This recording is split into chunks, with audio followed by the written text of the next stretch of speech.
Hi friends, എല്ലാവർക്കും ലുബീഷാസ് കിച്ചണിൻ്റെ പുതിയൊരു വീഡിയോയിലേക്ക് സ്വാഗതം. അപ്പോൾ ഇന്ന് ഞാനിവിടെ തയ്യാറാക്കുന്നത് അവലും റവയും വെച്ചിട്ടൊരു ബ്രേക്ക്ഫാസ്റ്റാണ്. ഒരു ദോശയാണ് തയ്യാറാക്കുന്നത്. വളരെ പെട്ടെന്ന് നമുക്ക് തയ്യാറാക്കി എടുക്കാൻ പറ്റും. കുറച്ച് ഇൻഗ്രീഡിയൻസ് മാത്രം മതി ഈ ദോശ തയ്യാറാക്കാനായിട്ട്. അപ്പോൾ എങ്ങനെ തയ്യാറാക്കുമെന്ന് നോക്കിയാലോ. അപ്പോൾ അതിനായിട്ട് ഞാനിവിടെ ഒരു മിക്സിയുടെ ജാർ എടുത്തിട്ടുണ്ട്. അതിലേക്ക് 1 കപ്പ് റവയാണ് ചേർത്ത് കൊടുക്കുന്നത്. അപ്പോൾ വറുത്തതോ വറുക്കാത്തതോ ആയ റവ എടുക്കാം. അതിനുശേഷം ഇതിലേക്ക് 1 കപ്പ് അവൽ ചേർത്ത് കൊടുക്കാം. അപ്പോൾ ഞാനിവിടെ വെള്ള അവലാണ് എടുത്തിട്ടുള്ളത്. നിങ്ങൾക്ക് ഏത് അവൽ വേണമെങ്കിലും എടുക്കാവുന്നതാണ്. ഇതൊന്ന് നന്നായിട്ടൊന്ന് പൊടിച്ചെടുക്കുന്നുണ്ട്. അപ്പോൾ അതാ പൊടിച്ചെടുത്ത് വന്നിട്ടുണ്ട്. ഇതുപോലെയാണ് പൊടിച്ചെടുക്കേണ്ടത്. ഇനി ഇതൊരു ബൗളിലേക്ക് മാറ്റാം.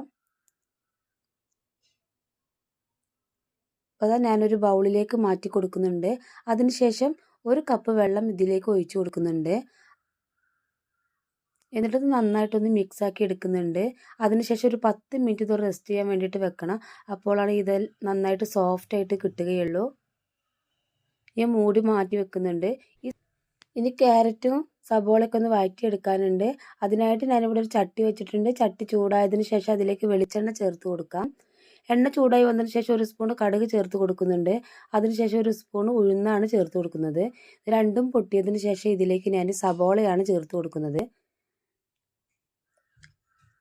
അപ്പോൾ ചെറിയൊരു സബോളയാണ്, അത് ചെറുതായിട്ട് കട്ട് ചെയ്തിട്ട് ഇതിലേക്ക് ഇട്ട് കൊടുക്കുന്നുണ്ട്. എന്നിട്ട് ഇതൊന്ന് വഴറ്റിയെടുക്കണം.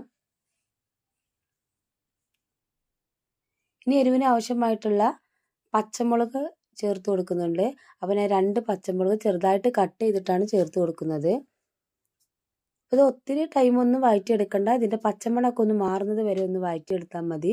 അതിനുശേഷം ഇതിലേക്ക് ഞാൻ 1 തക്കാളി ചെറുതായിട്ട് കട്ട് ചെയ്തിട്ട് ചേർത്ത് കൊടുക്കുന്നുണ്ട്. അതും ഒന്ന് വഴറ്റിയെടുക്കുന്നുണ്ട്. ഇനി ഇതിലേക്ക് ക്യാരറ്റാണ്. 1 ക്യാരറ്റ് ഒന്ന് ഗ്രേറ്റ് ചെയ്തതിന് ശേഷം ഇതിലേക്ക് ഇട്ട് കൊടുക്കാം.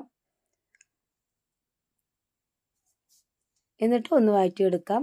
അപ്പോൾ ഒത്തിരി ടൈം വഴറ്റിയെടുക്കരുത്. ഇതിൻ്റെ പച്ചമണം മാറുന്നത് വരെ ഒന്ന് വഴറ്റിയെടുത്താൽ മതി. ഇനി ഇതിലേക്ക് ഞാൻ കുറച്ച് ഉപ്പും കൂടെ ചേർത്ത് കൊടുക്കുന്നുണ്ട്. അപ്പോൾ ഒരു 1/4 സ്പൂൺ ഉപ്പ് ചേർത്ത് കൊടുക്കുക. എന്നിട്ട് ഒന്നും കൂടെ ഒന്ന് വഴറ്റിയെടുക്കാം.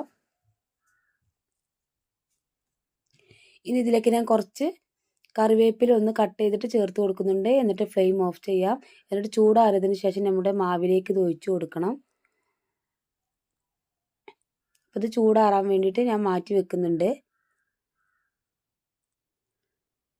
അപ്പോൾ അതാ 10 മിനിറ്റ് കഴിഞ്ഞിട്ടുണ്ട്. നമ്മുടെ മാവൊക്കെ നന്നായിട്ട് സോഫ്റ്റ് ആയിട്ട് വന്നിട്ടുണ്ട്. ഇതൊന്ന് മിക്സ് ആക്കി എടുക്കുന്നുണ്ട്. ഇനി ഇതിലേക്ക് വെള്ളം ചേർത്ത് കൊടുക്കണം.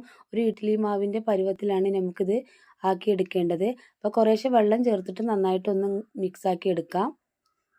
ഒരുമിച്ച് വെള്ളം ചേർത്ത് കൊടുക്കരുത്. കുറേശ്ശെ ആയിട്ട് വേണം ചേർത്ത് കൊടുക്കാനായിട്ട്. വെള്ളം കൂടി പോവരുത്.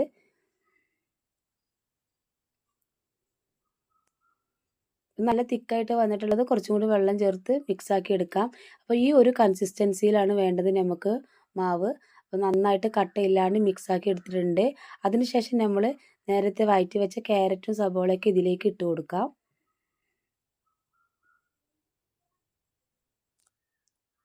അപ്പോൾ അതാ ഇട്ട് കൊടുത്തിട്ടുണ്ട്. എന്നിട്ട് കുറച്ച് ഉപ്പും കൂടെ ചേർത്ത് കൊടുക്കുന്നുണ്ട്. നേരത്തെ ക്യാരറ്റിലൊക്കെ ഉപ്പിട്ടിട്ടുണ്ട്. അപ്പോൾ നോക്കിയിട്ട് ഇട്ട് കൊടുത്താൽ മതി. ഇനി അതിൻ്റെ മുകളിലേക്ക് ഞാൻ ഒരു പിടി മല്ലിയില ഒന്ന് കട്ട് ചെയ്തിട്ട് ചേർത്ത് കൊടുക്കുന്നുണ്ട്.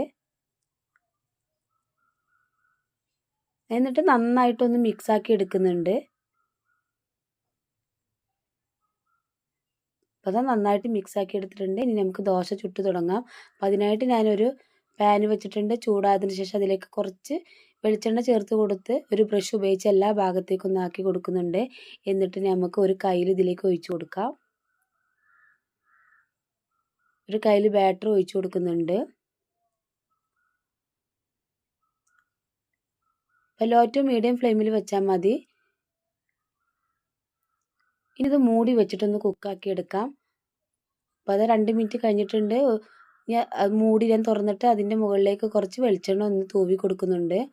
അതിനുശേഷം ഒരു സൈഡ് ആയതിനു ശേഷം നമുക്ക് തിരിച്ചിട്ടിട്ട് ആ സൈഡും വേവിച്ചെടുക്കണം. അപ്പോൾ അത് ഒരു സൈഡായിട്ടുണ്ട്, തിരിച്ചിട്ട് കൊടുത്തിട്ടുണ്ട്. 2 സൈഡും നമുക്ക് വേവിച്ചെടുക്കാം. അപ്പോൾ വളരെ സിമ്പിളായിട്ട് തയ്യാറാക്കി എടുക്കാൻ പറ്റുന്നൊരു ബ്രേക്ക്ഫാസ്റ്റാണ്. അപ്പോൾ എന്നും ഒരുപോലെയുള്ള ബ്രേക്ക്ഫാസ്റ്റ് ഒക്കെ കഴിച്ച് മടുത്തവരാണെങ്കിൽ ഇതുപോലെ ഒന്ന് ട്രൈ ചെയ്ത് നോക്കുക. കുട്ടികൾക്കും മുതിർന്നവർക്കൊക്കെ നന്നായിട്ട് ഇഷ്ടപ്പെടും. അപ്പോൾ ഇതിൻ്റെ കൂടെ കറികളൊന്നും ഇല്ലെങ്കിലും നല്ല ടേസ്റ്റാണ്. അപ്പോൾ ഇതാ 2 സൈഡും ആയി വന്നിട്ടുണ്ട്. ഇത് നമുക്ക് ചട്ടിയിൽ നിന്ന് എടുത്ത് മാറ്റാം. അടുത്തതും നമുക്ക് ഇതുപോലെ ചുട്ടെടുക്കാം.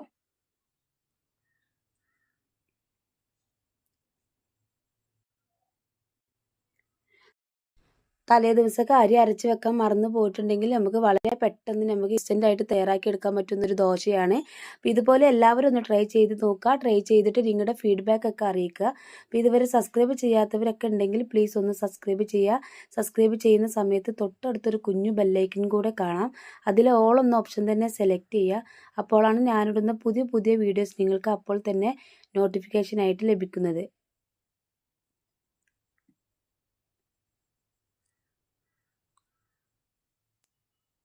ഇതുപോലെ വളരെ സിമ്പിളായിട്ടുള്ള ഒരുപാട് റെസിപ്പീസൊക്കെ ഞാൻ എൻ്റെ ചാനലിൽ അപ്ലോഡ് ചെയ്തിട്ടുണ്ട്. അപ്പോൾ കാണാത്തവരൊക്കെ ഉണ്ടെങ്കിൽ പോയിട്ട് കാണുക. അപ്പോൾ ഇൻഷാ അല്ലാഹ് അടുത്തൊരു പുതിയ വീഡിയോയുമായിട്ട് വീണ്ടും കാണാം.